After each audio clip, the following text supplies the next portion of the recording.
പുതിയൊരു വീഡിയോയിലേക്ക് എല്ലാവർക്കും സ്വാഗതം. ഇന്ന് നമ്മൾ തയ്യാറാക്കാൻ പോകുന്നത് നല്ലൊരു സ്വീറ്റ്സ് ആണ്. അതിനായിട്ട് ഒരല്പം തേങ്ങ നമ്മൾ തിരുമ്മിയെടുത്തിട്ടുണ്ട്, സേമിയ കട്ട് ചെയ്തെടുത്തത്, മത്തങ്ങ ക്ലീൻ ചെയ്തെടുത്തത്. ഇനി ഇത് തയ്യാറാക്കുവാനായിട്ട് അടുപ്പത്തൊരു ചീനച്ചട്ടി വെച്ച് കൊടുത്തതിന് ശേഷം നമുക്കതിലേക്ക് ഒരല്പം എണ്ണ ഒഴിച്ച് കൊടുക്കാം. ഒന്ന് ചുറ്റിച്ചെടുക്കാം. എണ്ണയൊന്ന് ചൂടായി വന്നിട്ടുണ്ട്. ഇതിലേക്ക് നമ്മൾ കട്ട് ചെയ്ത് വെച്ച സേമിയ ഇട്ട് കൊടുക്കാം. ഒന്ന് ചൂടാക്കിയെടുക്കാം.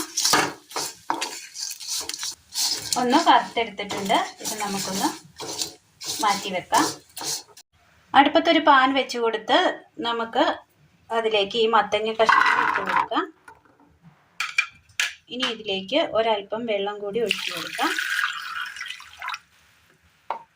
ഇതൊന്ന് വെച്ചൊന്ന് വേവിച്ചെടുക്കാം. അടുപ്പത്തൊരു പാത്രം വെച്ച് കൊടുത്ത് അതിലേക്ക് നമുക്ക് ഒരല്പം വെള്ളം ഇട്ട് കൊടുക്കാം.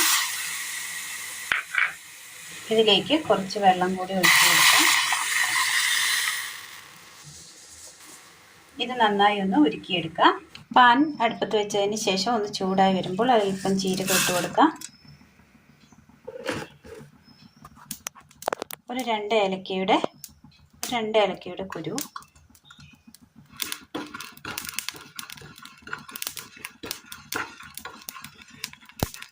ഒന്ന് ചൂടായി വന്നിട്ടുണ്ട്. തണുത്തതിന് ശേഷം ഇതൊന്ന് പൊടിച്ചെടുത്തുകൊണ്ട് വരണം. തീ ഓഫ്. ഇനി ഇതിലേക്ക് നമുക്ക് തേങ്ങ ഇട്ട് കൊടുക്കാം. ഇതിൻ്റെ ആ വെള്ളമയം ഒന്ന് മാറ്റിയതിന് ശേഷം ചെറുതായിട്ടൊന്ന് റോസ്റ്റ് ചെയ്തെടുക്കണം. അങ്ങനെ എടുക്കാം. ഏകദേശം ആ തേങ്ങേൻ്റെ ആ കളർ ഒന്ന് മാറി വന്നിട്ടുണ്ട്.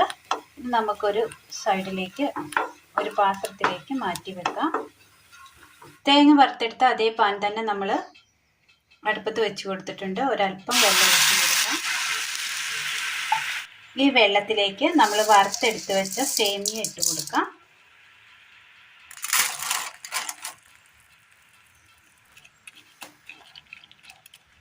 നിരത്തി ഇട്ട് കൊടുക്കാം. ഒരല്പം വെള്ളമാണ് നമ്മൾ എടുത്തിരിക്കുന്നത്. സേമിയ കുറച്ചേ ഉള്ളൂ, അതനുസരിച്ച് ഉള്ള വെള്ളം എടുത്താൽ മതി.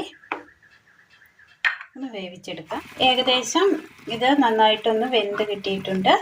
ഒരുപാട് വെന്തടിയണ്ട. ഇനി ഇത് അടുപ്പിൽ തന്നെ ഇരിക്കേണ്ടതാണ്. അപ്പോൾ ഈ ഒരു പരുവത്തിൽ കിട്ടിയിട്ടുണ്ട്. ഇനി നമുക്ക് ഇതിനകത്തേക്ക് ഒരല്പം അരിപ്പൊടി ഇട്ട് കൊടുക്കാം.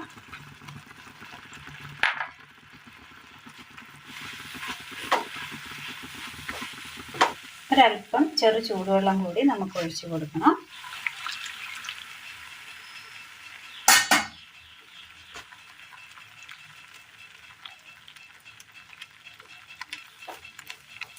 ചൂടുവെള്ളം നമ്മൾ ഒഴിച്ചു കൊടുത്തു. ഇനി ഇതിലേക്ക് നമുക്ക് ഈ വറുത്ത് വെച്ചിരിക്കുന്ന തേങ്ങയും വേവിച്ചെടുത്ത മത്തങ്ങ കഷ്ണങ്ങളും കൂടെ ഇട്ട് കൊടുക്കാം.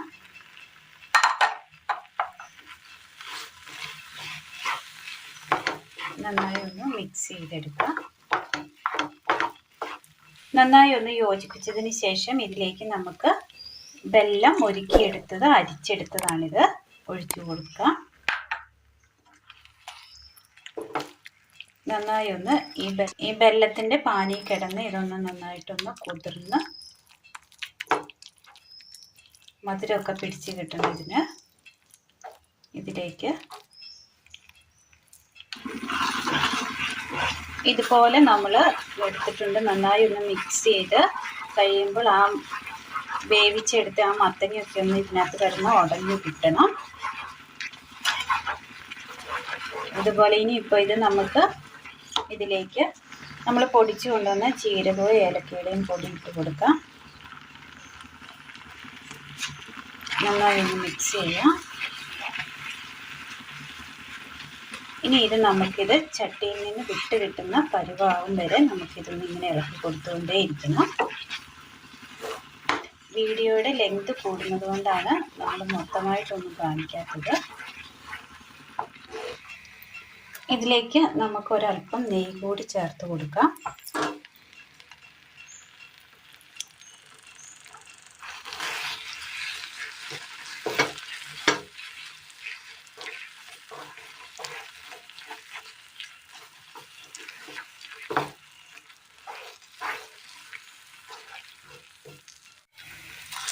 ഇപ്പോൾ നമുക്ക് ഇതുപോലെ ചട്ടിയിൽ നിന്ന് വിട്ട് കിട്ടുന്ന ആ പരുവായിട്ടുണ്ട്.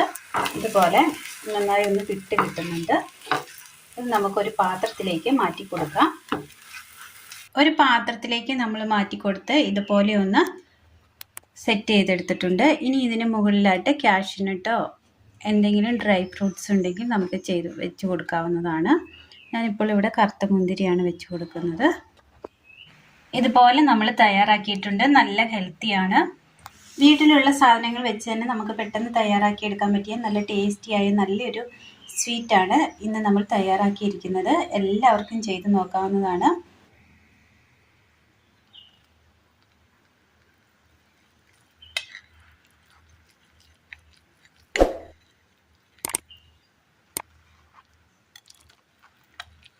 ഇതുപോലെ കട്ട് ചെയ്തെടുത്ത് നമുക്ക് കഴിക്കാവുന്നതാണ്. ടേസ്റ്റാണ് ഇതിങ്ങനെ തയ്യാറാക്കി കഴിക്കുവാനായിട്ട്. അപ്പോൾ എല്ലാവരും ഒന്ന് ചെയ്ത് നോക്കുക. വീഡിയോയെക്കുറിച്ചുള്ള അഭിപ്രായങ്ങൾ കമൻറ്റ് ബോക്സിൽ അറിയിക്കുവാൻ മറക്കരുത്. അപ്പോൾ ഇന്നത്തെ വീഡിയോ എല്ലാവർക്കും ഇഷ്ടമായി എന്ന് വിചാരിക്കുന്നു. വീഡിയോ ഇഷ്ടമായ ലൈക്ക് ചെയ്യാനും ഷെയർ ചെയ്യാനും സബ്സ്ക്രൈബ് ചെയ്യാനും മറക്കരുത്. താങ്ക്